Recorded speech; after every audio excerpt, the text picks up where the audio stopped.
23 bottles of Romulan nail on the wall, 23 bottles of ale, take one down, pass it around.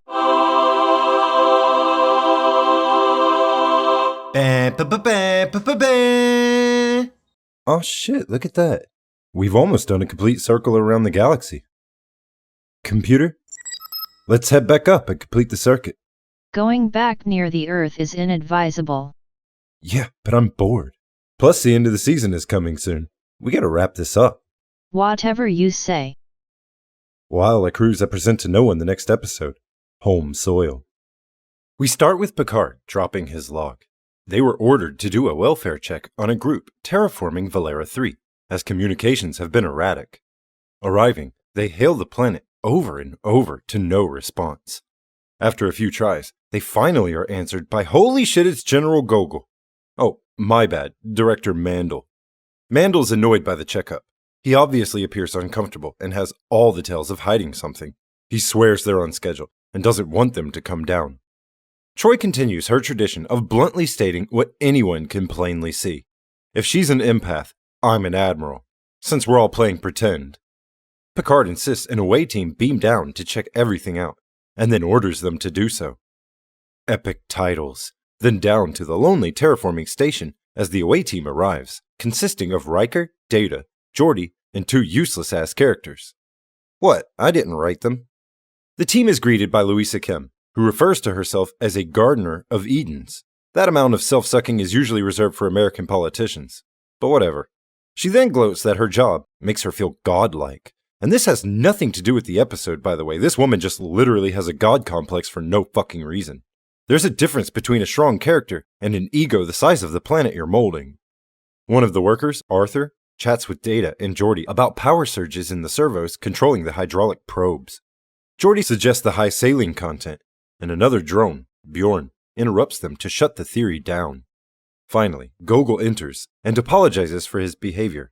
He then orders Arthur to the hydraulic chamber for probe repairs. They need them back online to get the subsurface water if they are to make any real progress. All of a sudden, there's a series of crashes and screams. Everyone runs to the chamber for Arthur, but when they open it, he's dead from an apparent laser drill malfunction. The crew beam up with the body, God Girl, and Gogol, leaving Data and Geordi to sleuth it out. Upon inspection, Data says the drill operated separately of the control panel. He then observes the drill stopped firing when Arthur died, suggesting that it was a deliberate attack and no malfunction. Data then has power restored and runs the base drilling program until the doors shut, and the drill attacks Data. Data dodges with calculated precision while telling Geordi to cut the servos again, which Geordi says he did to no effect. Geordi rushes to open the doors with Bjorn while radioing the bridge about the development. Bjorn can't open the door, but it does on its own to reveal a smoke-clouded room and Data. Data says the firing program was dynamic and adjusted to his evasive maneuvers, tracking and anticipating. Data suggests maybe someone was aiming and firing it at him. Bjorn is upset that Data destroyed the drill, but who cares? When they inspect down a drill hole, they see this odd matter, flashing light that Geordi sees in all kinds of ways. There's something special about it, maybe even alive, yet it's inorganic material with no carbon to speak of. Data is so creepy in this scene. He's behind Geordi looking at him like he wants one of 2 things and neither of them are good. Maybe both, and in any order. They beam the shining blob aboard the Enterprise. Then, they speculate if this could be inorganic life, and how to test for it. They decide growth and reproduction as markers for life, and bring up a magnification. It looks like cellular life, made of crystal, and it started humming when observed closely. It doesn't stop until the crew physically back away from it, leaving Data to speculate that they're causing electromagnetic interference. The computer, that sounds like Troy's mom, says the light pattern shouldn't be possible from the materials, and just flat out says it's life. Case closed, the computer said it, you heard her.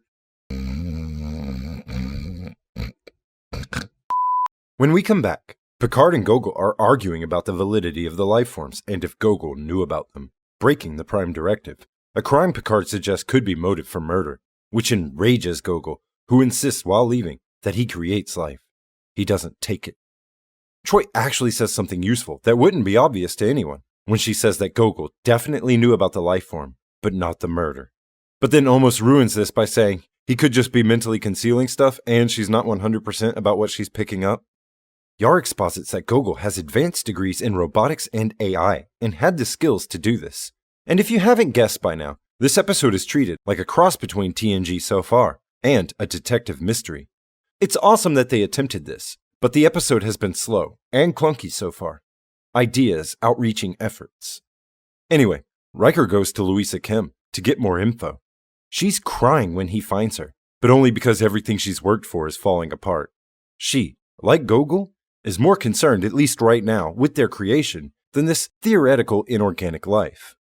Meanwhile, Picard is informed that the light frequency of the crystal mini-brain shifted as the hum becomes piercing, and there's a blinding flash, revealing a second life form. The mini-brain reproduced. It is indeed alive. In fact, it's more than alive. It somehow seems to be intelligent and beyond powerful. Crusher puts a containment field over the crystals, but it fails to reach down no matter how much she increases it. She demands shields over it next, and the system shorts out. Crusher demands the door opened for evacuation, and the computer says that her voice command has been overridden by the fucking crystals. They get the door open and cheese it. Picard demands emergency power to seal the lab, but the crystal has taken over the lab, so Picard grills Gogol again. But we're just going in circles because Gogol truly believes them to just be reflective silicate. Bjorn points out the lights have made specific geometric patterns before, as Picard is informed the crystals divided again. There seems to be 8 now in the lab, and down in engineering they still don't have a chief engineer. Oh, also the backup power around the lab is failing, so Riker better get down there quick. The music is far more appropriate this time, even if the extreme emotional displays throughout the episode are not. Down in engineering, Riker discovers the seal has completely failed, and the crystal is wreaking havoc on the Enterprise systems. They put the lab on the main view screen, and we visually see 2 crystals breed into 8, even though we'd already seen 8 on the magnified computer image before. The crystal has taken over the computer enough to communicate, which it does by literally and verbatim calling the humans ugly giant bags of mostly water, with 2 uglies and all the hate. Speak your truth, crystals! The crystals want them gone, and reveal they killed Arthur by taking over the drill. The crystals say Gogol knew of them and destroyed them, and now it's war.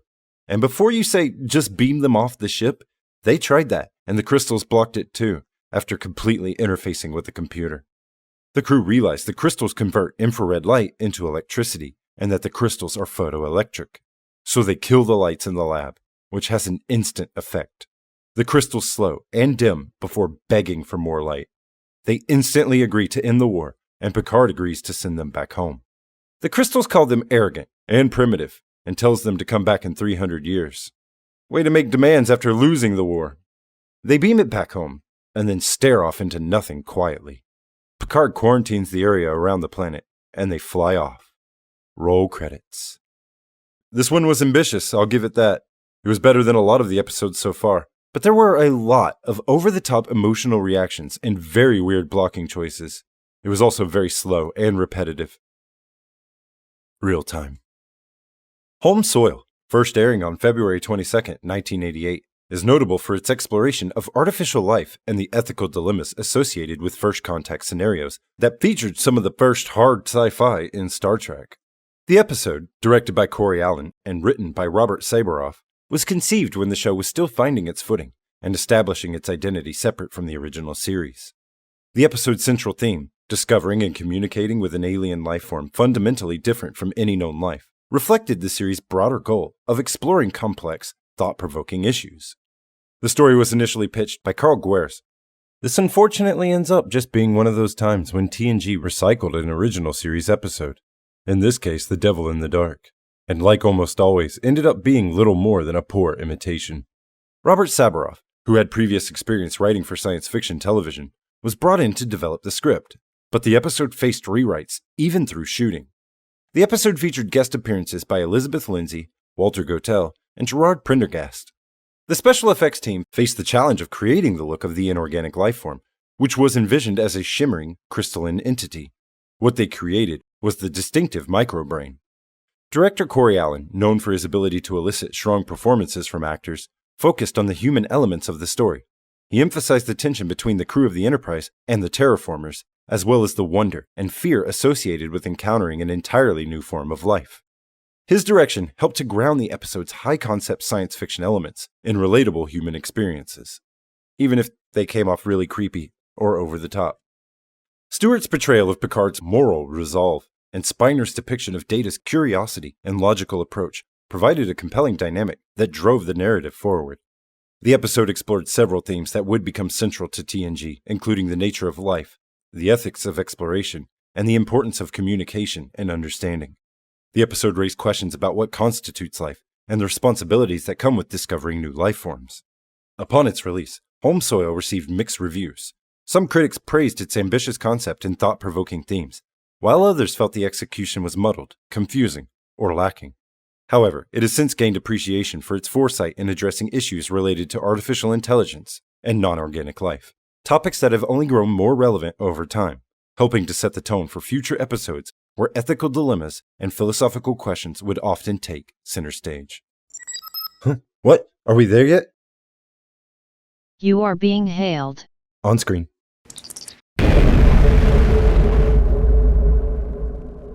Oh shit.